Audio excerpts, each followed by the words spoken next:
Hey, what's up guys, Shakes Rampedi here. Welcome back to Playing the Field with Shakes. A lot happened last week. We had the qualifiers draws that was done for the AFCON, seeing the route that Bafana have to take in order to play at the next competition. And then we move over to the CAF. Sundowns is out and Orlando Pirates remain. Who saw that coming? And then we move over to the DStv Premiership. We're now starting to get a better picture of which team might be going down. And last but not least, I give you my bet of the week. And guess what's happening this week? These are the champions, the UEFA Champions League. Let's go. That's how it goes? They keep asking about the best when they know it's me. Okay. Asking about the rest when they know it's me. Straight in, I guess. You know it's me. So let's start off with the AFCON. So the groups were drawn, and this is to see which teams are going to qualify for the tournament. And we started to see which group Bafana was going to be in. They were nearly in the same group as Senegal. Just imagine how that would have been. But they were drawn in Group K. And in Group K, we've got Morocco, we've got Bafana, we've got Zimbabwe, and we've got Liberia. And I got to tell you, when I saw this group the first time, my first thought was, if we can't make it past that group, then I don't think we deserve to be at the next competition. And when I look at how Bafana have played last year considerably, having to win the CAF Cup and having to also claim the clean sheets that they got within that competition of the CAF Cup, and also running Ghana all the way with regards to the World Cup qualifiers in that group, having to only miss out on just a single goal before having to go to the World Cup playoffs. But Ghana was the ones that went through. And I look at these teams, I look at Morocco as well. They've got some quality players as well, with Hakimi as well, who plays at PSG, being possibly one of the best fullbacks in the world. And I just thought, when you look at the group with Zimbabwe and Liberia being there, I would say Morocco is probably going to give South Africa a tough time. And I actually counted in terms of how many points that I would expect for Bafana to get from these teams that are within the group. So Liberia being number one, I think when you look at this team in the last 8 games that they've played as a nation, they've only been able to win 1. So I'm expecting Bafana to at least get 6 points there. And then you move over to the neighbors, Zimbabwe. Seen them before, played them before at the World Cup qualifiers as well, and they were not able to beat us. But the record is very almost, you would say, equal, because there's 2 wins for Bafana, there's 1 draw, and there's 2 wins for Zimbabwe. So it's going to be very close. But looking at the fact that the likes of Kamabiliat have sort of retired from the national team, I don't think they are as strong as well. And obviously they've got that sanction that they still need to look over. But being on the pitch, I would expect Bafana to get at least 4 points from this game. And last but not least, Morocco being the biggest team, being the strongest team as well, if they can get a point, I think they should be good. So if we're looking at it, we're saying 6 from Liberia, we're saying 4 from Zimbabwe, making it 10, and then 1 from Morocco. That would equal to 11 points, and that should be enough to finish top 2 to go to the competition. If you can't get through this group, then I don't know what Bafana would have to do to get to the next AFCON. And also Hugo Broos did say it. Don't forget, Hugo Broos did say that he has to qualify for this tournament, and they've made great improvement, and that defeat against France will also teach them in order how to play against better opposition as well. So I'm hoping that they will qualify. So let's move over to the CAF Champions League, guys. So the quarterfinal stage was out the way. Now we're on into the semis, but from the quarterfinal stage, unbelievably so, Mamelodi Sundowns are out. A team that was deemed as probably favorites to win the competition, judging by the group stages and the way that they played. They beat Al Ahly twice, and Al Ahly being the holders, and for me, I would have to say Mamelodi Sundowns were their most impressive this season. And when they played Petro de Luanda, I think there were mistakes that they made in the first leg that we discussed in terms of the 2 crosses that came in. And I really believed that Sundowns were going to be able to get through. But you watch that game. And the only thing that comes to my mind is Mamelodi Sundowns were not able to manage that game. They were not able to manage that game, and the moment they took the lead, for some reason, they turned into a Mamelodi Sundowns that we didn't know. Suddenly, they don't know how to hold possession. Suddenly, they are allowing chances to come at them from Petro de Luanda, because Petro de Luanda had to come out eventually when Sundowns scored. They had to come out to sort of get the goal, to be aggregate leading. And with the panic that Mamelodi Sundowns were doing, they even considered a penalty. And then it brought me to this question with regards to Mamelodi Sundowns. They've been knocked out of the CAF Champions League 3 times in a row. at quarterfinal stages. This is one of the favorites of the competition. And my question that I had was, okay, fine, Zwane missed the penalty. I understand that. He missed the penalty. It was a big one. It was a very big moment. But it's game management. And I am worried. I would say I'm worried about Mamelodi Sundowns in terms of when you get to a place where you're able to clean out the group stages that you were able to do and then move on to the quarterfinal stages, you're not able to get past that. And when you look at when they played Al Ahly last season in the quarterfinal stage, they were probably the more dominant team with regards to possession. But my question is, are Mamelodi Sundowns learning? Are they learning? Why is it that when Petro Zalwanda equalized, why do I feel like Sundowns were just not going to be able to score? And they were putting all these tactics, delaying time. And it's something that we've seen happen in African football over and over and over again. And I'm asking myself, Mamelodi Sundowns, when you took the lead, you guys couldn't be able to play in those tactics? And Sundowns is always, it's like they're guilty because they're trying to do things the right way. They're trying to play the right way. They're trying to have the ball possession. But you're starting to realize within this competition that ball possession is not everything in order to get past. And that is my biggest worry about Mamelodi Sundowns, is that here we are again, dominating group stages, get into quarterfinals, and then you get knocked out. So I would have to say, are they learning? And that is something that I think they have to get in together with regards to the team, and the fact that when you guys play again at the next competition, you got to be able to take and learn something from those teams that you guys are playing. They don't have more ball possession than you guys, but I don't think they care either.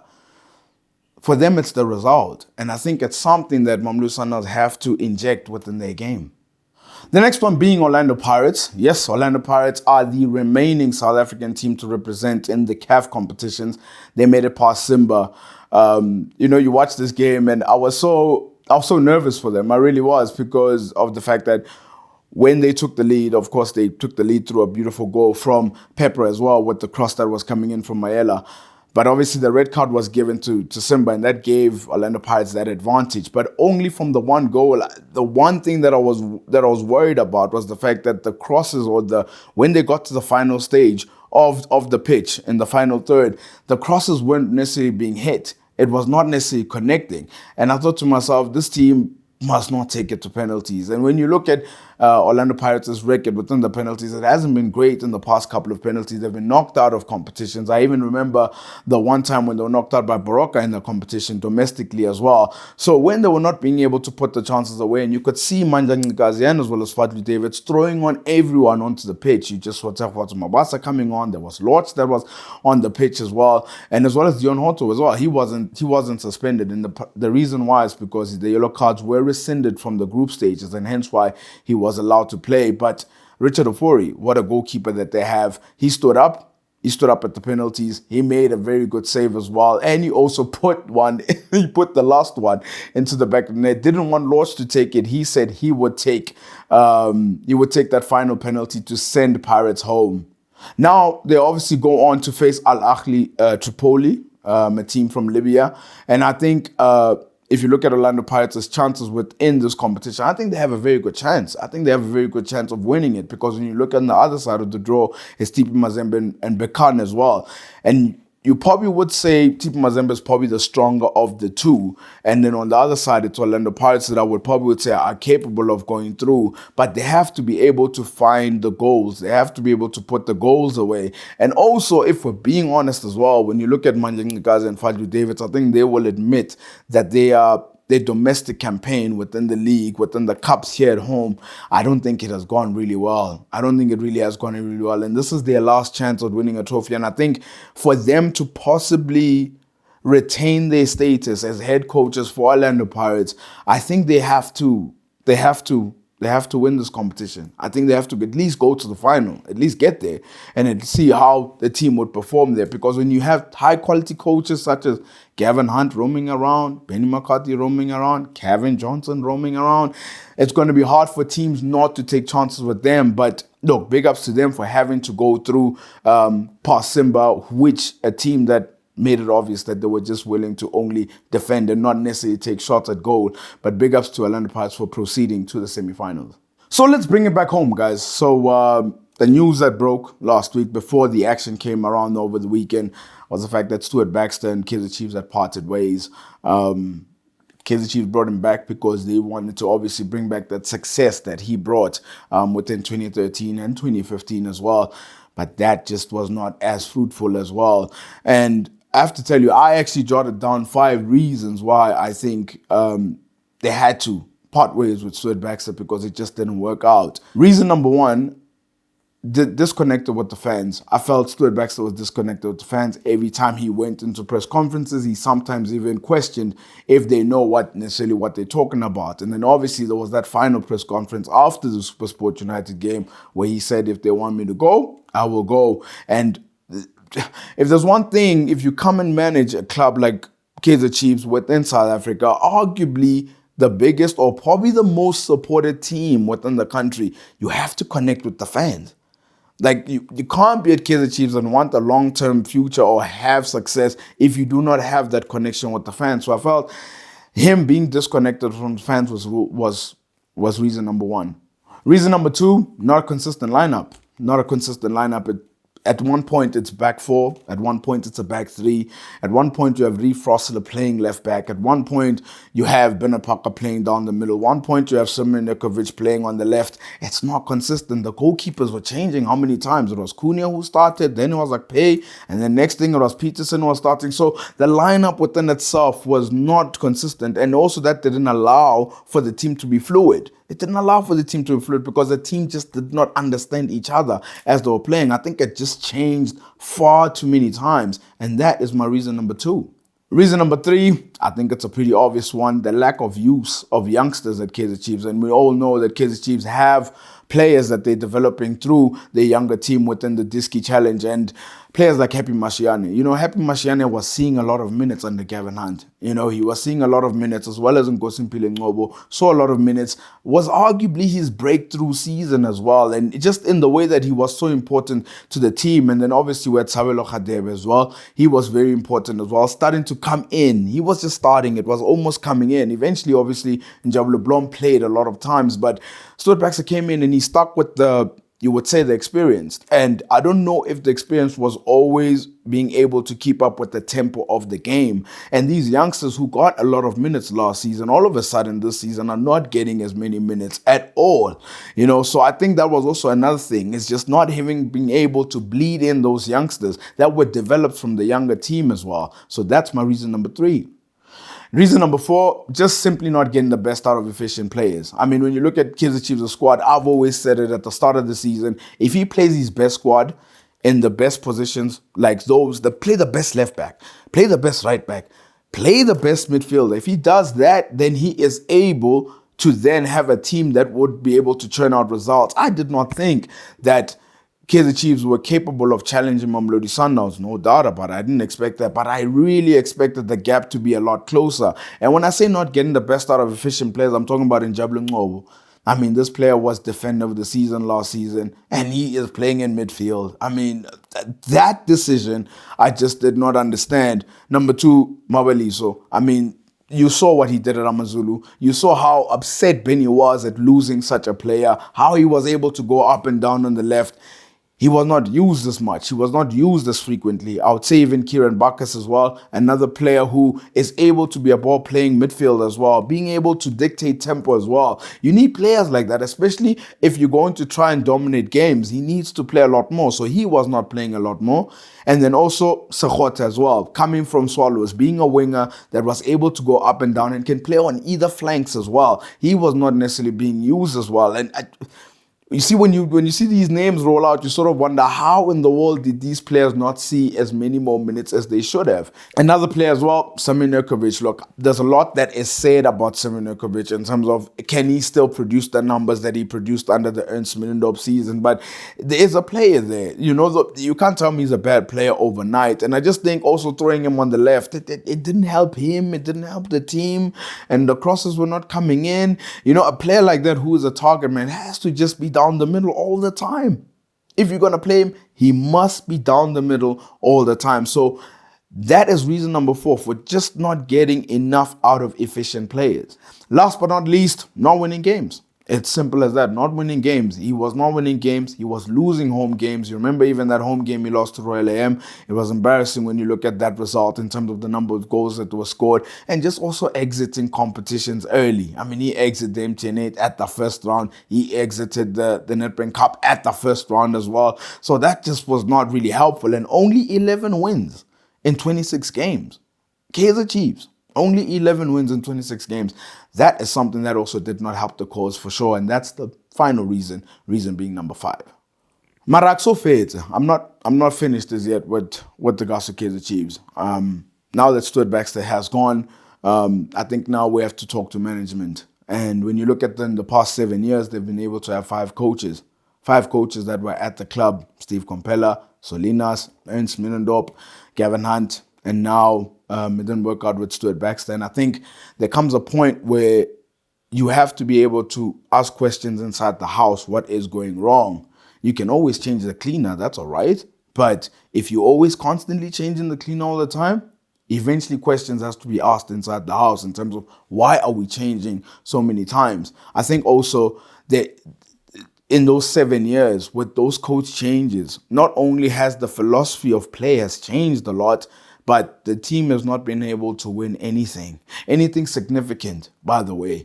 They've not been able to win anything significant. I think also there needs to be a clear direction from the team. I think there needs to be a clear direction in terms of what you guys are trying to do. I know Kaizer Chiefs Jr. has obviously come out and he stated that he wants to reduce the average age of the squad, which is something I totally agree with. But with doing that, it would mean that management would have to be ruthless because there is a lot of players that you look at that are 30 plus. And even not only just being 30 plus, there are players that you sort of ask, can they give anything more? And I don't know if they can. And I think if you are going to reduce the average age, that is definitely something that they have to consider in terms of being ruthless. Now let's move on to the game. So Stellenbosch played against Kaizer Chiefs.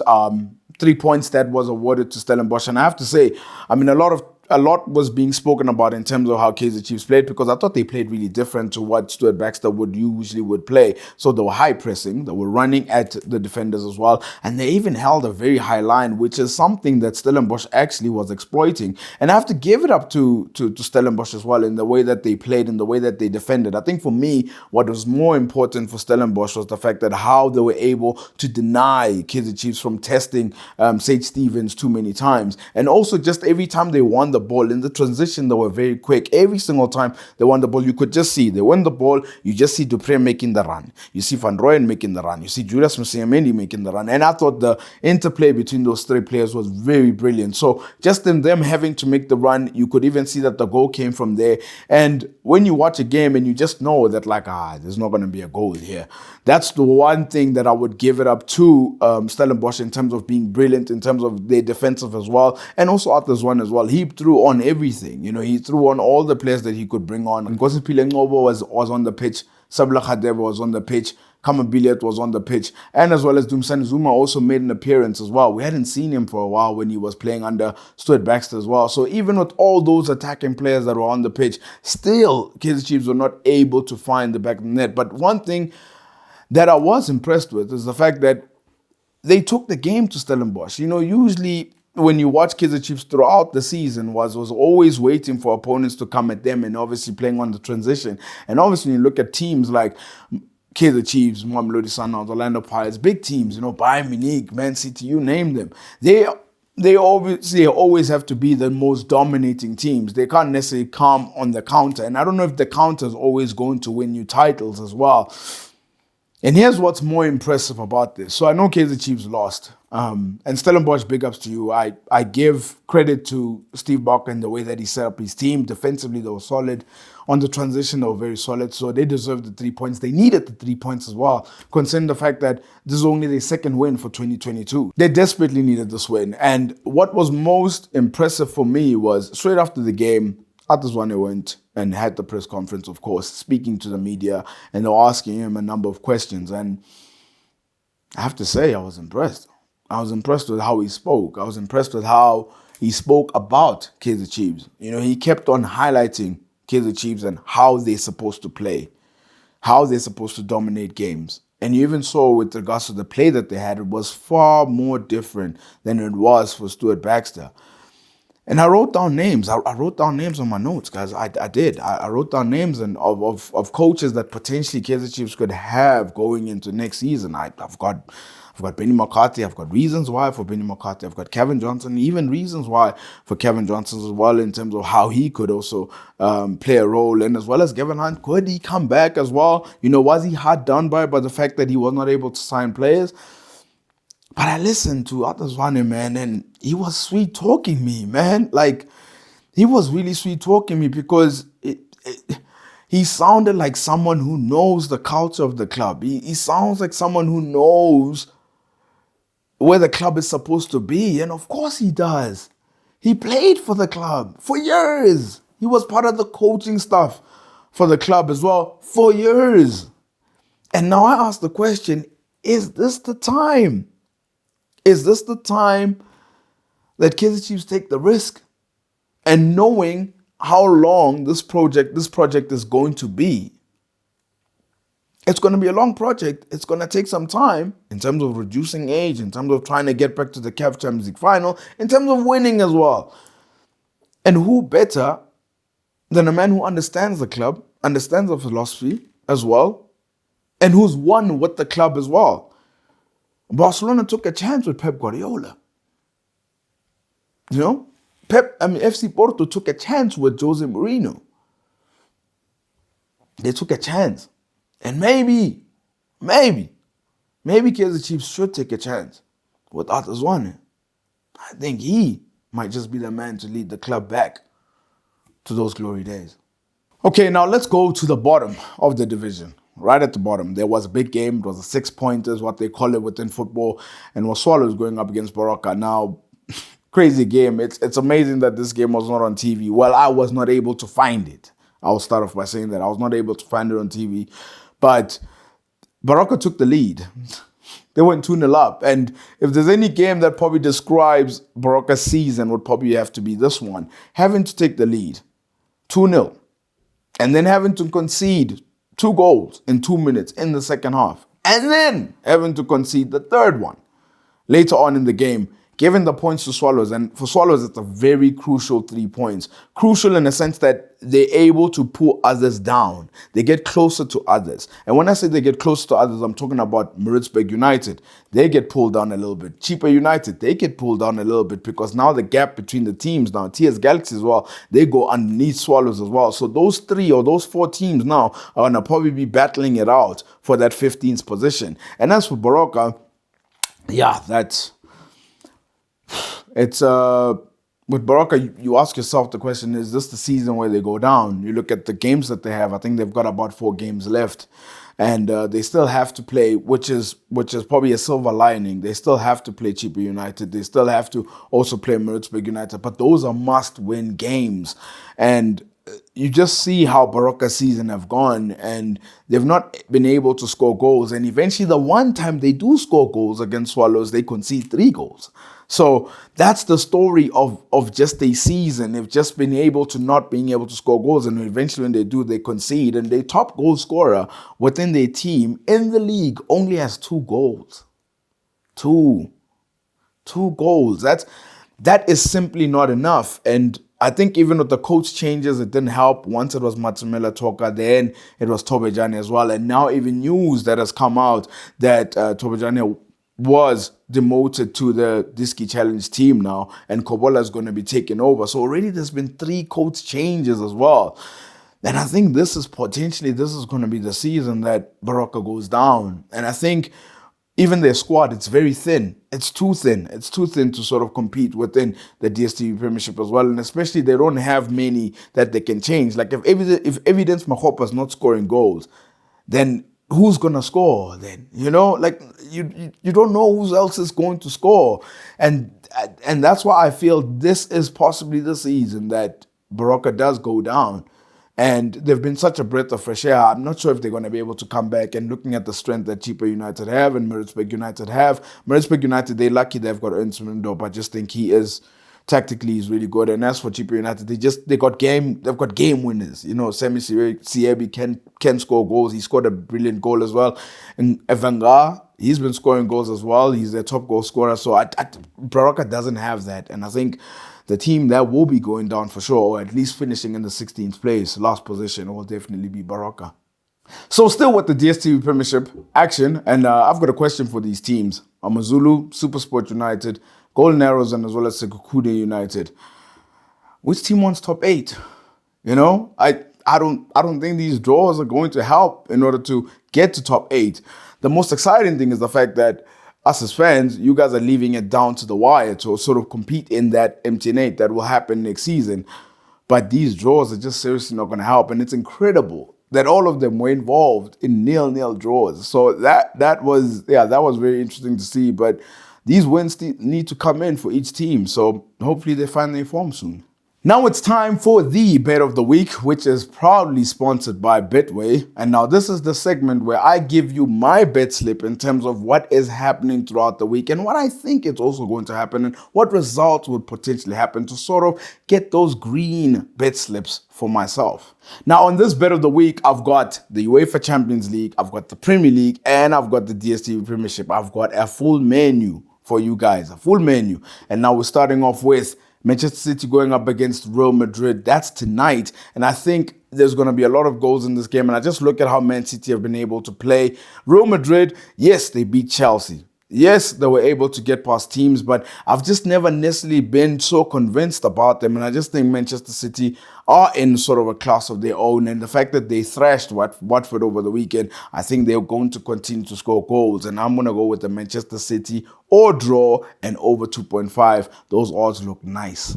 The next one being still UEFA Champions League. We've got Liverpool going up against Villarreal. Now, I mean, Liverpool could probably not believe that they got Villarreal instead of getting Bayern Munich. And that is something that people need to watch the side closely with regards to Villarreal, being able to knock out a side such as Bayern Munich with the stars that they have. And Unai Emery as well, tactically really getting it right.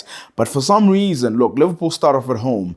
And if you've seen in the last couple of ties or the last rounds that they've been able to play in the UEFA Champions League, they've always been able to stutter at home. You know, the Inter, they lost. You know, at Benfica, they conceded 3 goals. So they started home this time and then finish it off in Spain. So they have to get a lot of goals here. But to my surprise, I don't think there's going to be a lot of goals. So I'm going to go with an under 3.5. I think there will not be anything more than 3 goals in this game. I just do not see it happening. And I just think also Villarreal just know how to defend as well. The next game, back in the DStv Premiership, it is Mamelodi Sundowns taking on Cape Town City. Now, this is the game that could confirm Mamelodi Sundowns as DStv Premiership champions. And obviously looking at the loss that they had over the weekend, I think they will be upset. I think they will be angry. And I think also they'll want to also kill this game off. But also Cape Town City as well will be able to spoil the party if they want to, or at least delay the proceedings that leads them to being champions. And strangely enough, in this fixture, in the last 5 games, there have been 12 goals. So these two teams love to score goals. So with this one, I think it's pretty obvious. I'm going to go with over 2.5. The next game being in the Premier League, which is Manchester United going up against Chelsea. It's a big game. I think Manchester United, the loss to Arsenal, you would probably say their top 4 hopes is really gone now. But mathematically, it's still possible. So they can still work their way into getting back into that top 4 race. And looking at how Chelsea is, I've not been necessarily too impressed with Chelsea. I think they're underperforming when you look at the squad that they have, the players that they have. I just really feel like the squad is underperforming. And I actually think Manchester United might be able to get something against Chelsea, but I'm not going to go with the result. But I'm going to say both teams will definitely score. You pick the result, and that's what I'm going with for that game. Last but not least, the Nedbank Cup. It's Nedbank Cup action this weekend, and it's Royal AM going up against Mamelodi Sundowns, either team. This is the final before the final. It's in the semi-final, and I just see goals. That's what I see. Remember when they played the last time? Do you remember those 5 goals that were scored in that fixture and how Royal AM almost clawed back to making it 3-3, and it ended up being 3-2 to Mamelodi Sundowns, and I just see goals happening all over again. So with this one, it's a both teams to score for me. But if you want to also be a little bit arrogant about it, I probably would say over 3.5 as well. I see a lot of goals happening in that, and those are my bet of the week for this week. Let's see if you can also place your bets at betway.co.za. We've come to the end of the show. Time time flies, right? Like, just goes by so quickly. But thank you so much for tuning in. Really do appreciate it. Don't forget to like and subscribe and hit the notification bell so that you're notified when the next episode comes through. See you guys next week. Peace.